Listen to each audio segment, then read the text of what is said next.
The Alabama Horseshoe Pitchers Association is an organization part of the National Horseshoe Pitchers Association, and we are here today to put on a promotional thing for try to get interest in the people in the Stockton area to come out and start pitching horseshoes. The Parks and Recreation Department here put in 4 real nice courts here, and they're looking to expand in the future. Our ideal is to get people here in the local area, Mobile, Stockton area, to come out and pitch horseshoes, get involved in a league, get involved in a club here, pitching tournaments.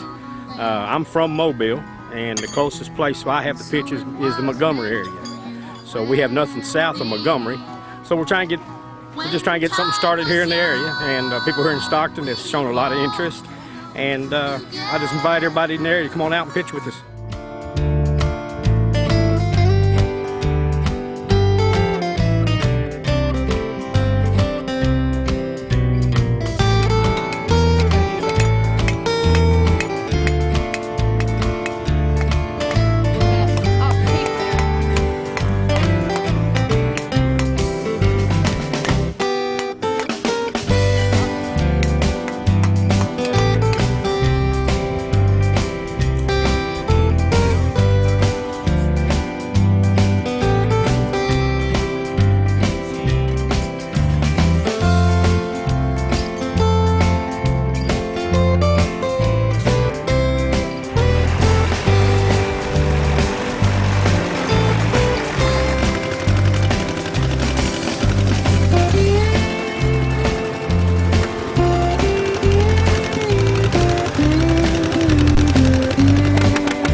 They were farm engines, and they pumped water, they ground grain, they pulled a little sawmill, they pulled a little, buzz saw for cutting firewood.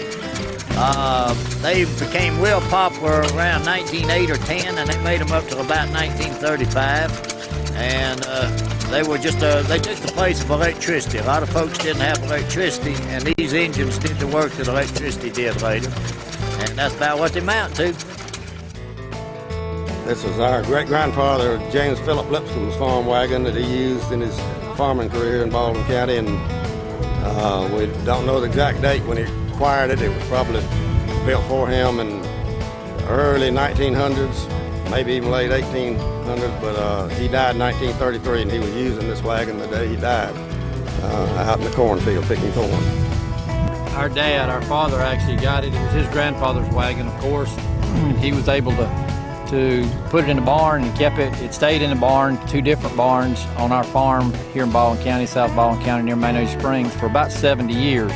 But about a year ago or so, we decided to get it out for a family reunion, and then Edward and their church used it for Bible school because they had it as part of a Western theme, and then we've had it at the county fair and been requested to have it at the Baldwin County Fair again this fall, and of course having it here for bicentennial for this park today, and then been asked to take it to Stockton. So we'll try to have it out and about. It's one that's been in the family again for about 100 years, and as was mentioned, it belonged to our great-grandfather, James Philip Lipscomb.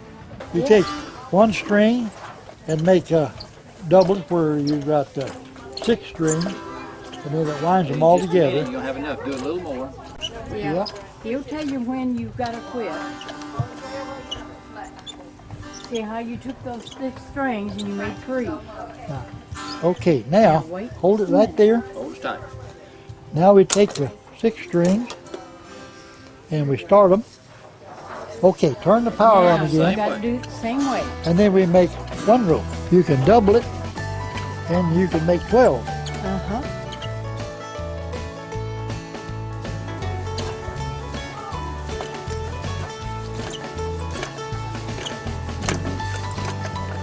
Boy, you guys are good. Hold it right there. Right there. Okay, stop. Right there. Yep, we got it. Claude Overstreet and I own the pair of mules that are pulling the wagon, and we bought them for that purpose, to do these events and what have you. And when the Archives Department asked me to do this event. They asked me to bring any farm implements and old-timey stuff that I could accumulate, and I have a lot of it in my garage. And we have the doctor's buggy. We have borrowed an actual doctor's buggy made in the 1800s. It's borrowed from Mr. Dewberry, and it's a fragile piece of equipment, and we've got it here. And then we have our Amish-made doctor's buggy replica, and it's the one that we had in the Dr. Bentley's inaugural parade when he was elected governor back in January at the parade. And we just enjoy doing this. And we had Mr. Kenny Weekly out here with his pair of Percheron mules pulling logs. And we have Mr. Eugene Jones here with his gaited mare and riding. And we have Levi Lowry on his horse Lightfoot. And he is riding point with the wagon and helping Claude with the crowds. And then we have 3 of our rescue horses here for display for the public to see and see how well they're doing. We got Caledonia and Chance and Socks. And we just enjoy doing such as this. And I have a lot of farm implements here. I've got a 10-gallon crop for making pickles or pickled cabbage. I've got a 4-gallon churn with a dasher. I've got milk bottles. I've got an old lantern. I've got a Georgia stock. I got a middle buster. I've got an old scythe. We've got corn shellers. We've got a hand cranked grist mill that cracks corn and makes grits. And it's just been a very, very interesting day. And we've had a great turnout, and it's our goal to educate the public and also to help the young people of the area or any adjoining areas that want to visit to see the history and know that life has not always been air conditioning and video games. It's been a hard life for a lot of the older people, and a lot of the older people that have come by have just really stopped and reminisced with us and talked about how they remember using the wash pots with the rub boards and the old lye soap and building fire around the wash pot and scalding hogs and slaughtering hogs. And it's like I said, it's just been a very educational, interesting, wonderful day, and I've enjoyed every minute of it.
All right, everyone, welcome this beautiful day.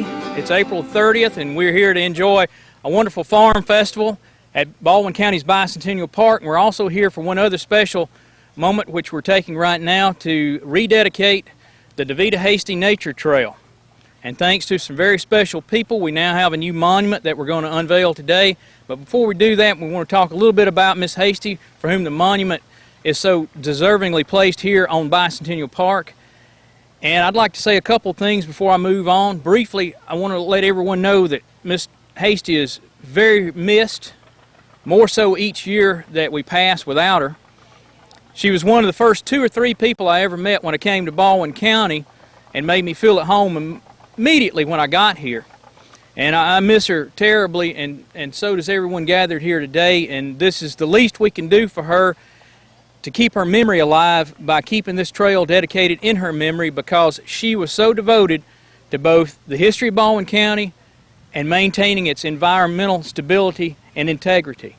And with that said, one of the two people I mentioned earlier that I met when I first came to the county, I'd like to introduce now. He's also been very good to me since I've been here. He's guided me and helped with making sure that the Baldwin County Department of Archives and History has maintained its integrity and maintained its momentum, and that is the chairman of the Baldwin County Commission, Mr. Frank Burt.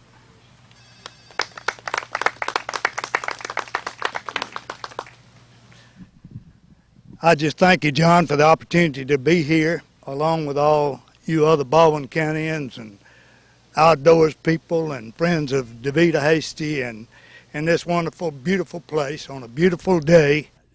Mr. Smith's going to follow up with me. He grew up and knew DeVita even better than I did. I knew her as a friend from a long, long time ago. I don't want to say how many years ago, but DeVita was a wonderful person. She was an educator. She always believed in teaching, whether it was children or old guys like me, new things. She was always teaching us about Baldwin County that she loved, about nature, about the river, about people, and how we could all work better together. She was a great facilitator.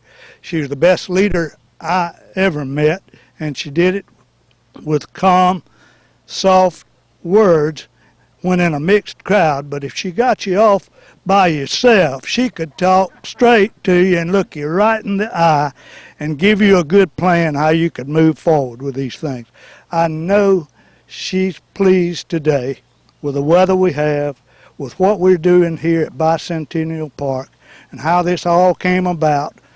DeVita was right in the middle of it, not pushing it, but she was helping it to navigate us through those troubled waters at that time, and I believe she and her spirit are still doing that today. And if I can just introduce Mr. Leslie Smith right now. Whether we were going through Stockton or coming back through Stockton, almost invariably we saw a cute young pair, a boy and a girl, riding about the streets of Stockton on their Shetland ponies. The little girl was DeVita Richardson, and the little boy was Tom Galls. They had on their Western regalia, the boots, the Levi's, the colorful shirts, the bandana, and the little girl always had a big hat hanging down her back, tied around her throat, and her hair flying wildly in the wind. They acted like they owned the streets of Stockton, and I guess they did. They certainly owned the hearts of the people in Stockton. Now, I didn't see very much of them later in life until we all became adults. I'm sure I was in school with them, but I was a big boy and they were down in the lower grades, and I was already through high school before they got there, and then there was college, and there was teaching experience for me in World War II. So DeVita was making a new life with her new husband, John Hasty, on their new business that became Live Oak Landing. And it was there that I first became really acquainted with them and good friends with both.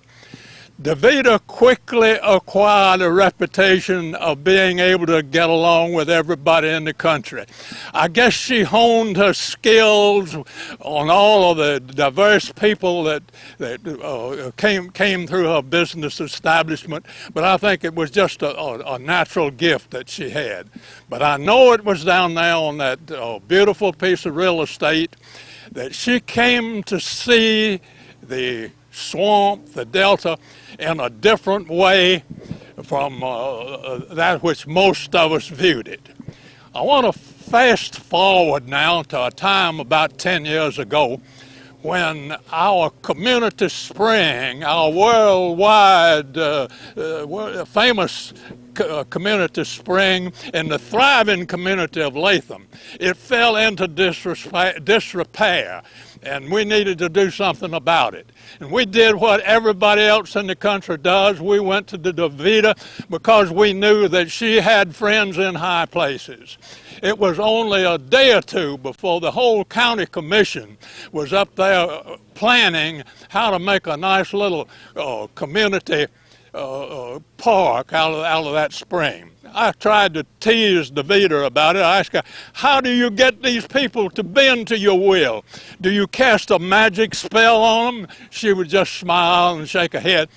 But I caught Frank Bate coming out of the Stagecoach Cafe one day in the parking lot, and I said, Frank, I said, what kind of a hold does DeVita have over you people that she bends you to her will? Frank laughed, and he said, oh, it wasn't anything like that. It's just nothing like that.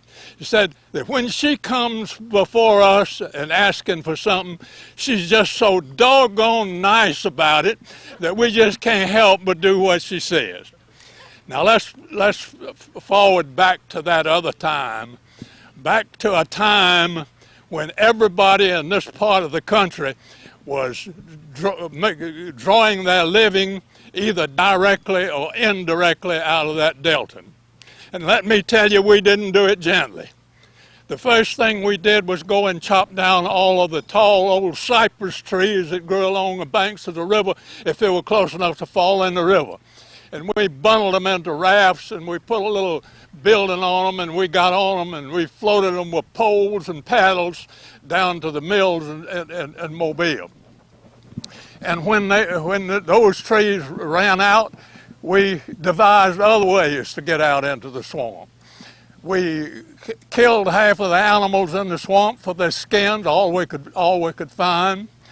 We went and took over the old Indian clad patches along the banks, and we made them into plantations. We ripped and tore at the vegetation.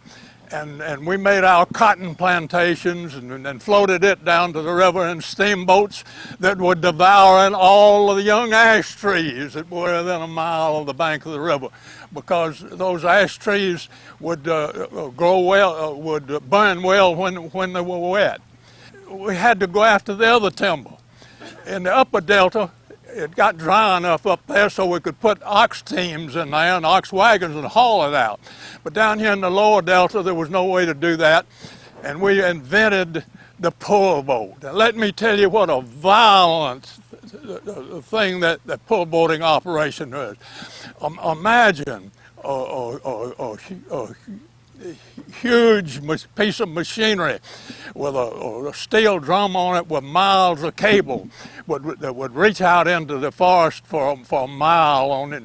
And then there were side roads on each side. And the first thing we would do was pull those logs to the main road, and then we would take huge steel cones out there, and we would gather those logs up and pull them into that steel cone, and we would take them to the river at a speed of a slow freight train. Water and mud and trees and limbs would fly feet in the air, and the ground would shake on all sides of us. Any bears that were left in the country were scared out of the country by all that racket. We tore great trenches into that swamp, and we drained all the little ponds that grew all the crawfish and little marine life that sustained all the animals in there. We just tore up the place. And it was DeVita who was the first among us to realize that we needed to start healing some of the scars that we had left upon this land. DeVita, with her quiet way, made friends with people in high places. For all her gentle ways, if DeVita were among friends that she knew would not take umbrage, she had a kind of a sharp tongue. Let me tell you about one of them. I went down to the Stockton Cemetery one day, and somebody had cut down the old cedar trees that I thought were so pretty.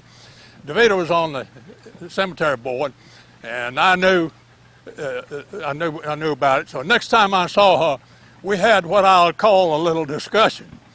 And you know what she told me? Get used to it, she said. Get used to it. Well, DeVita's been gone these 2 years now, and I miss her.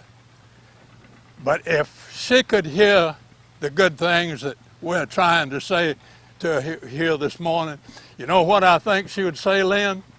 I think she'd say, get used to it. But I can't get used to it, and the people of Stockton can't get used to it. And it is for that reason that it gives me such pleasure this morning to say to the county commission and to any other you people who are responsible how much we appreciate your using DeVita's name on this beautiful park.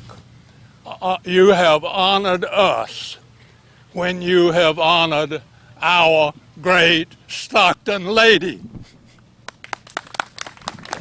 Thank you, Mr. Smith.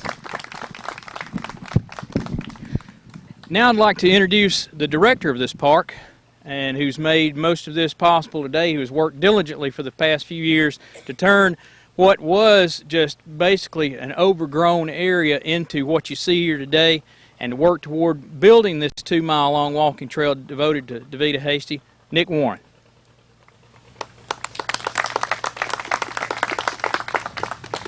Good morning, y'all. I don't think it would be appropriate if I didn't add a few things about DeVita that I always found funny. Like John, she was one of the first people I met when I came down to interview to work here. After I got hired, she showed up about 2 days later, and she said, well, I'm not sure we should have hired a boy from Louisiana. There's enough local guys, but we'll see. And that was all she said, and kind of looked at me. Well, we actually became very, very good friends. She usually stopped every morning to have sweet tea in my office, and we talked about different legends and stories and possibilities and different things. And a tougher individual I never met. I'd be out working these trails, and she'd be right there with me the whole time. The only time I ever saw her ride, she looked like the Queen of Sheba, and I believe it was in the back of George Riley's mule. They had a big chair set up there. She looked like Queen of Sheba driving through there, and I said, DeVita, I've never seen you ride. And she said, well, don't tell anybody. But she is a real special person. When she died, it was a heartfelt loss, I can tell you that. Everything you see here is her spirit, and we do miss her. With that said, I'd like to introduce Mr. Steve Pryor. He's got a few things to say. Thank you. I am Stephen Pryor. I'm the director of the Baldwin Legislative Delegation Office, and with all these people that knew DeVita for so many years, I feel a little bit like kind of the newcomer coming in, and I guess in a way I am. And I'll never forget when my family first moved to Stockton. Stockton has a way of welcoming its newcomers in, and all the people who have been here for generations, and literally generations, they come and they welcome newcomers in, and they have to ask, you know, where they're from and where they go to church, and it's really quite a welcoming community. But, you know, DeVita, she was unique. She was a very special lady. She drove past my property, and I was doing a lot of work preparing for my small family, and we have a number of small children. We actually have 6 small children, and I was out preparing the property for my small family to move in, and I think I had my arms full, and she drove past and honked her horn, and I was obviously occupied with my hand, so I didn't even wave. I just kind of probably nodded or something. She drove back by, and she introduced herself, and she said, you know, I'm not sure where your people are from, but if you're going to stay here in Stockton for long, you need to learn that that when somebody honks their horn, you have to wave. Well, over the years of knowing Davita, she and I got a good laugh about that, because I would catch her a couple times not waving at me too. So we had fun with that. But after a few years, I got my job with the Baldwin Legislative Delegation, and I found out that Davita was connected. And she was very well connected in the political realm, and everybody knew Davita. And I found out that she was quite the historian too. Everyone knew Davita, and Davita knew Baldwin County history probably better than anybody that I knew. I knew Representative Shiver when I started working with him, and he had played an instrumental role in this monument that we're unveiling today. You know, he told me some great stories about Davita, that, you know, when he was growing up, when he was in high school, she was instrumental in the Baldwin County High School Key Club, and she played an instrumental role with them. And then when he came back from college, he used to play tennis with her. Now, he wouldn't tell me who had the winning record, but he did say that if they played doubles against anybody, they were sure to win. But, you know, Davita had such a great sense of community. She had a great sense of history, but she loved Baldwin County, but most of all, she loved Stockton. She had this kind of Norman Rockwell sense of community where people walked to school, they walked to church, they walked, you know, and they would walk past the store, get, you know, penny candy, and as they walked past your property, they'd wave. Davita is someone that I will never forget. Thank you.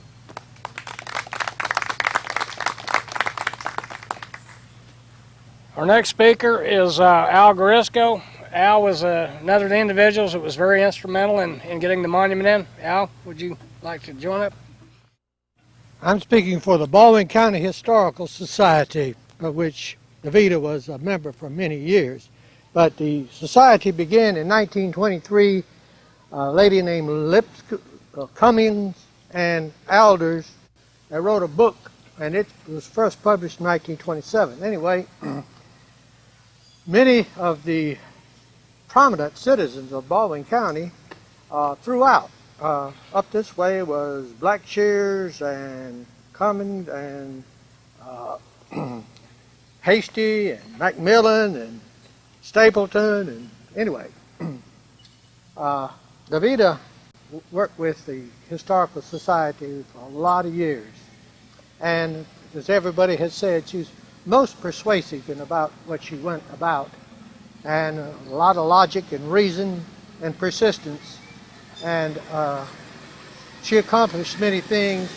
And through the Historical Society, there was a couple of books written and some profits to be made. Anyway, we think to be able to be a part of this monument from the Historical Society, and great day. Thank you for all.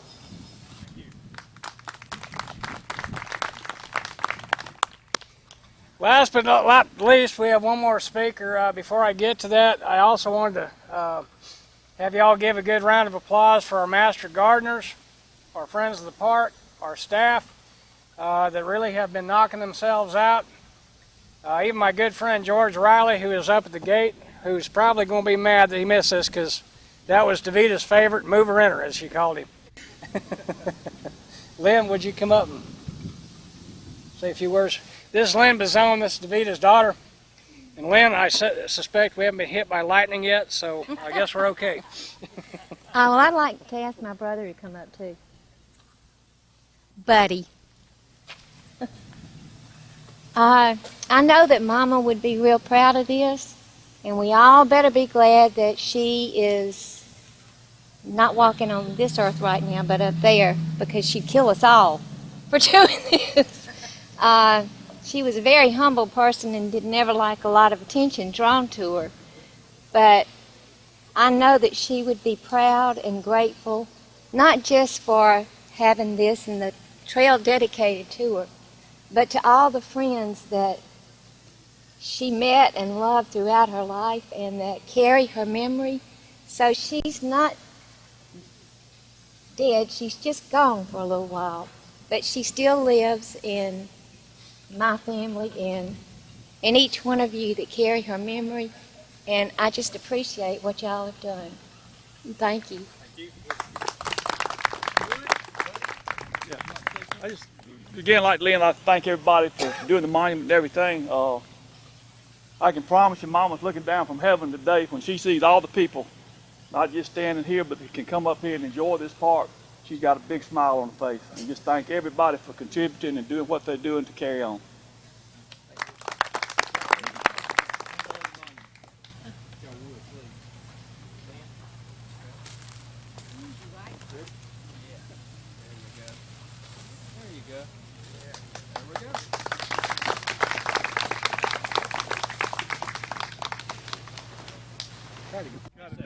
Walker says this trail is dedicated as a living remembrance to the life and times of DeVita R. Hasty. May we never forget her wisdom and her dedication and love and commitment to the people, land, and history of Baldwin County. On the back of the monument is a poem that Mother wrote. It says, "My travels. I have traveled little o'er land or sea, yet I have climbed many mountains, crossed many oceans, and walked the dusty desert. Walking many a trail with friend and foe, travels have taken me through many pastures. The trails led me by turbulent streams and still waters. I have walked under the darkest clouds and have seen the most golden sunsets. Through life's travels, I have been richly blessed. I have lived in a house by the side of the road and been a friend to man." By DeVita Richardson Hasty.